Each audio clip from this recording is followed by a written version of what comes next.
Perkembangan terkini jangkitan COVID-19 di negara ini. Jumlah kes jangkitan COVID-19 di negara ini kekal 141 kes setelah tiada kes jangkitan baru dicatatkan hari ini.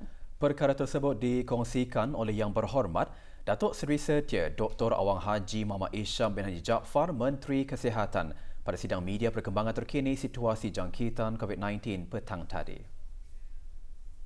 Kementerian Kesihatan ingin memaklumkan kepada orang ramai bahawa pada hari ini Isnin 16 Syawal 1441 Hijrah bersamaan dengan 8 Jun 2020 Masehi, alhamdulillah dengan izin Allah Subhanahu Wa Taala juga tidak ada kes baru jangkitan COVID-19 telah disahkan di negara ini.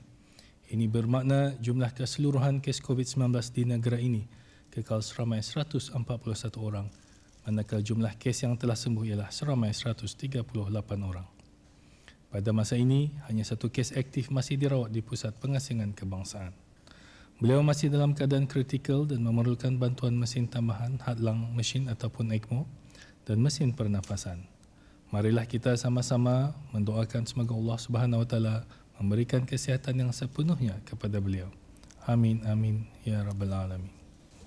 Dalam tempoh 24 jam yang lalu, sebanyak 433 sampel telah diuji bagi virus SARS-CoV-2 yang membawa jumlah keseluruhan ujian makmal dijalankan sejak Januari 2020 kepada 22,092 ujian.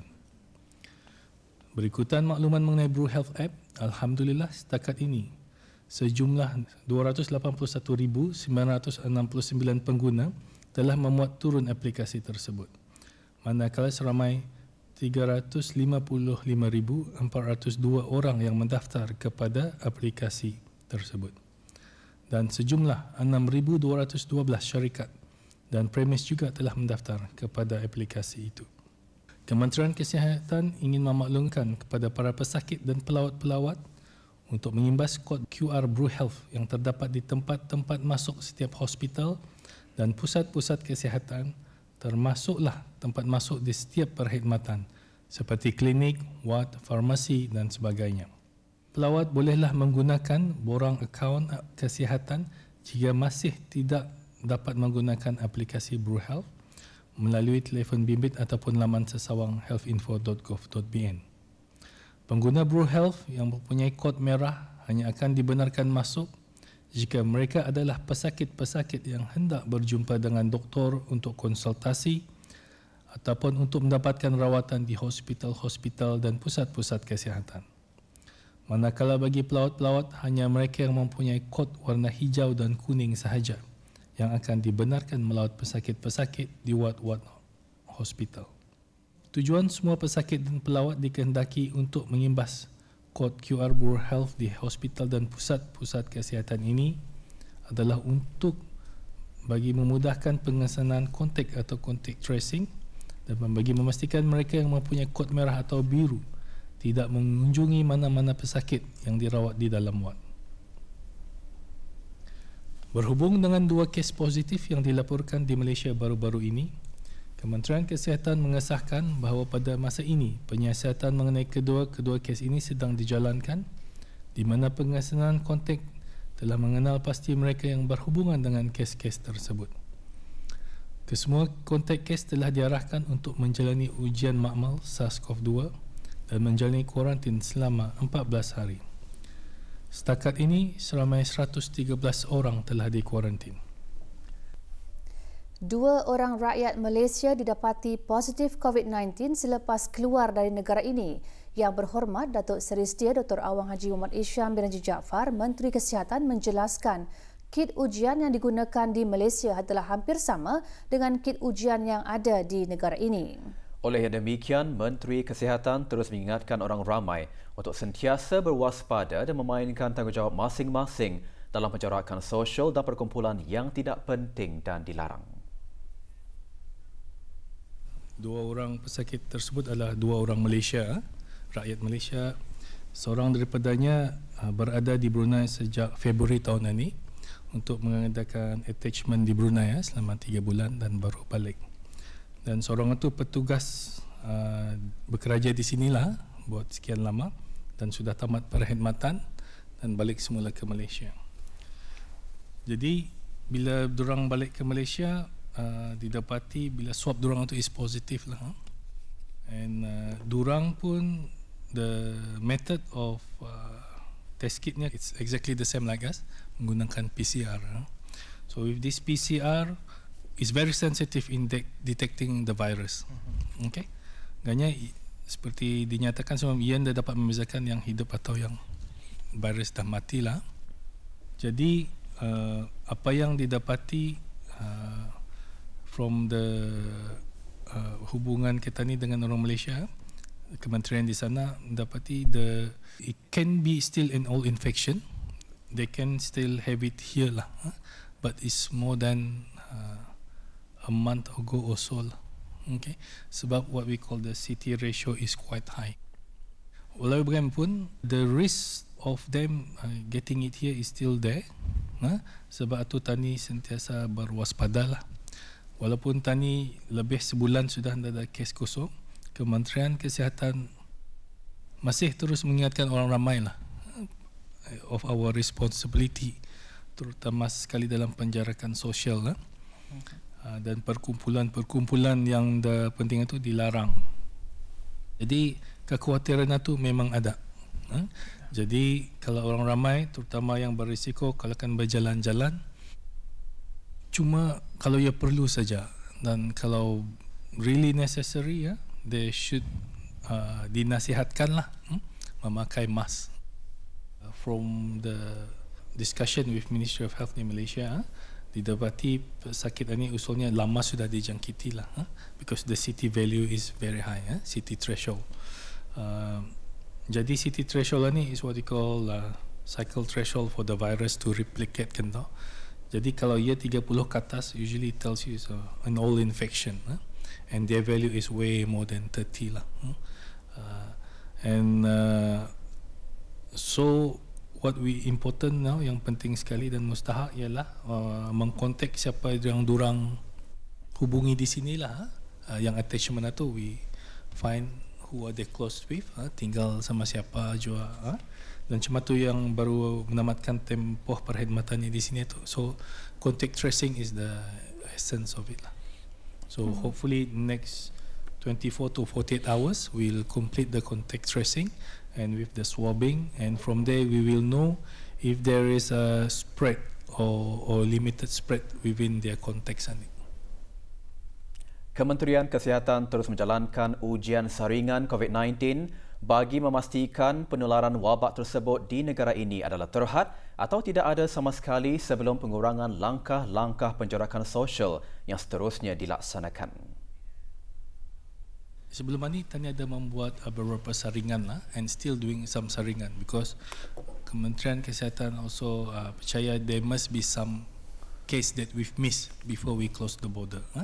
Because penyakit ini bermula late December, awal January, and we only close the border in March. So kemungkinan itu memang ada. Okay, that's why we do the antibody test or serology test baru-baru ini, and hopefully in the near future tani pun akan membuat a few more lah before we de-escalate further. Tujuannya untuk memastikan saja kalau ada pun is limited, okay, and there's no nyorang a super spreader lying about somewhere lah. Walaupun pemakaian sungkup muka tidak dimestikan bagi para pelajar di negara ini, namun mereka digalakkan untuk memakainya. Menteri Kesihatan menegaskan pemakaian sungkup muka hanya mandatori bagi pekerja-pekerja kedai makan dan restoran yang menyediakan makanan dan minuman. Yes, I think face mask, where there's a lot of community spread, widespread community punya transmission, then it's you should be wearing face mask. And alhamdulillah di Brunei we don't have that scenario. Okay, walau bagaimanapun adalah dinasihatkan, it's not mandatory pulang juga, dinasihatkan para penuntut untuk memakai face mask. Tapi tidak semestinya yang surgical face mask ni, as long as a simple yang kain washable punya, it's memadai. Okay. Jadi indah menjadi satu kemestian ataupun satu yang mandatory untuk memakai face mask.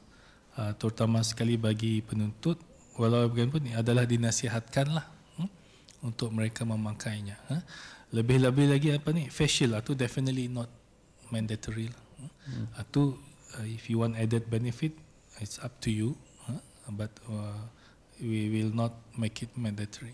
Tapi yang mandatory ialah macam orang di kedai ni yang serve makanan, okay? Any kind of food, whether it's a fast food or restaurant, the moment you serve food and drink, that's mandatory. 40,000 sungkup muka disumbangkan oleh Persatuan Bulan Sabit Merah dan Pasukan Palang Merah Singapura dengan kerjasama Pusat Pengurusan Bencana Kebangsaan. Ia adalah bagi kegunaan beberapa buah agensi kerajaan dalam menangani penularan wabak COVID-19. Kembali selepas ini.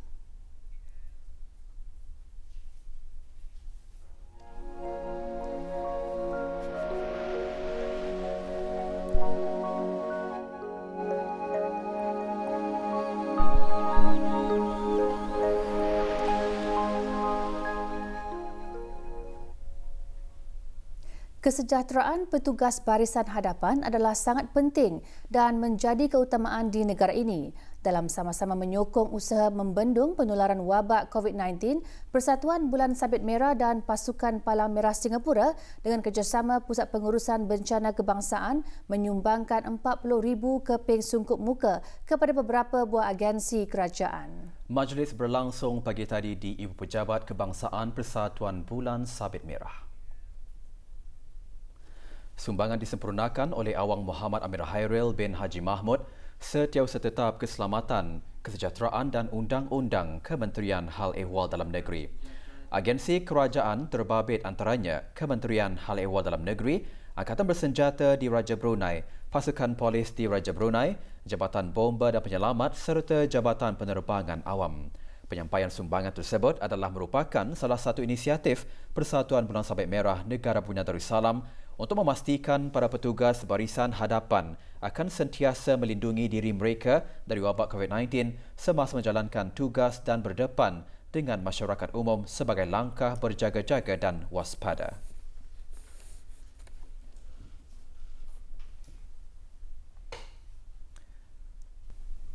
Penularan wabak COVID-19 telah mengubah rutin harian manusia di seluruh dunia. Kita di negara Brunei Darussalam tidak terkecuali perlu membiasakan diri dengan norma-norma baharu dalam menjalani kehidupan.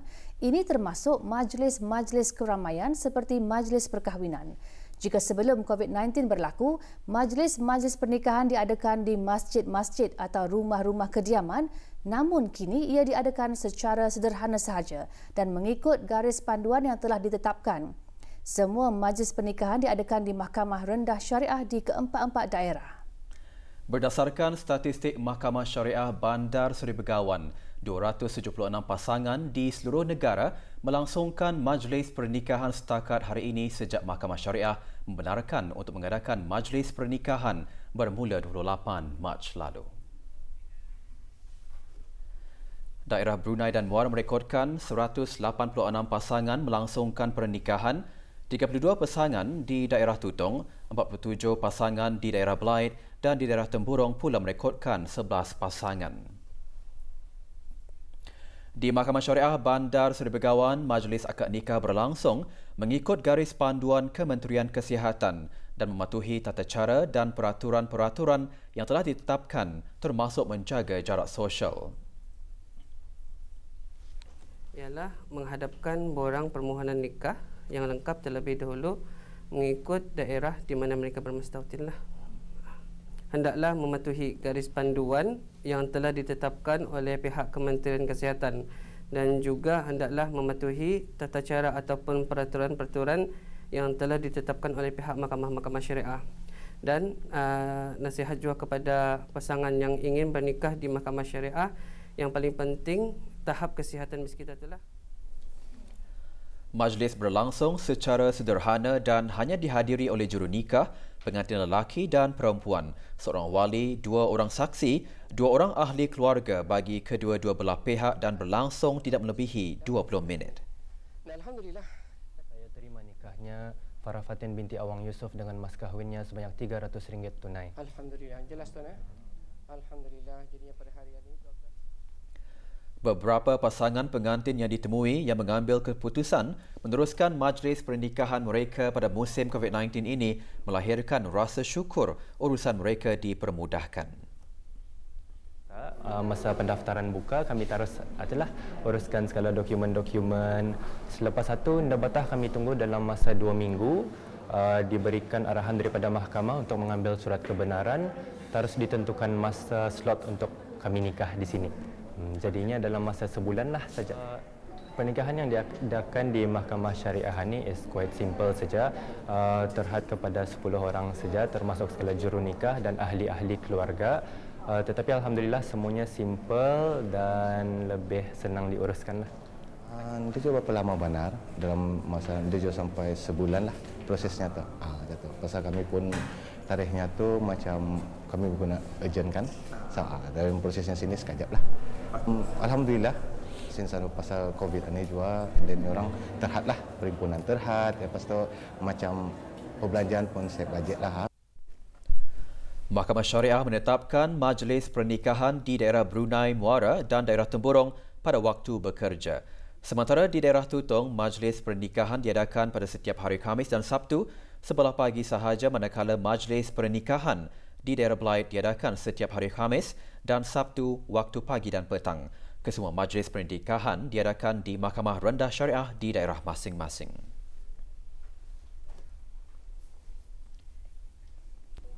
Tujuh orang termasuk 2 beranak ditangkap dalam serbuan aktiviti pengedaran yang dikendalikan oleh Biro Kawalan Narkotik BKN di sebuah kediaman di Rancangan Perumahan Negara RPN Kampung Meragang. Kesemua yang ditangkap berumur dalam lingkungan 21 ke 52 tahun. Dalam serbuan tersebut, BKN menemui beberapa potongan straw dan paket plastik berisi pecahan hablur dipercayai dadah jenis syabu, dadah kelas A melebihi 12 gram dan yang dianggarkan bernilai lebih RM2,000.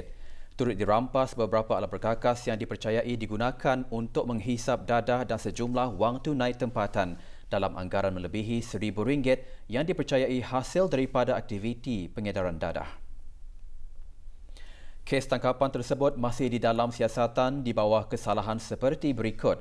2 orang daripadanya di bawah Seksyen 3A Akta Penyalahgunaan Dadah APD Penggal 27, iaitu atas kesalahan memiliki dadah terkawal bagi tujuan mengedar yang boleh membawa hukuman minima 5 tahun penjara dan 5 sebatan dan hukuman maksima 20 tahun penjara dan 15 sebatan dan memiliki bagi tujuan mengedar dadah terkawal kelas A lebih dari 100 gram membawa kepada hukuman gantung hingga mati.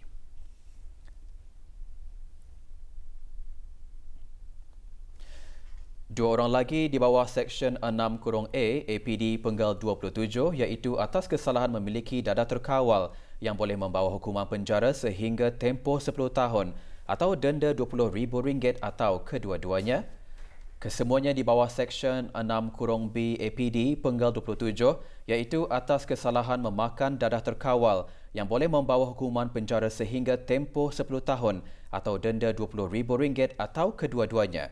Manakala seorang lagi di bawah Seksyen 7 APD Penggal 27, iaitu atas kesalahan memiliki alat perkakas yang digunakan untuk memakan dadah terkawal yang boleh membawa hukuman penjara sehingga tempoh 3 tahun atau denda RM10,000 atau kedua-duanya.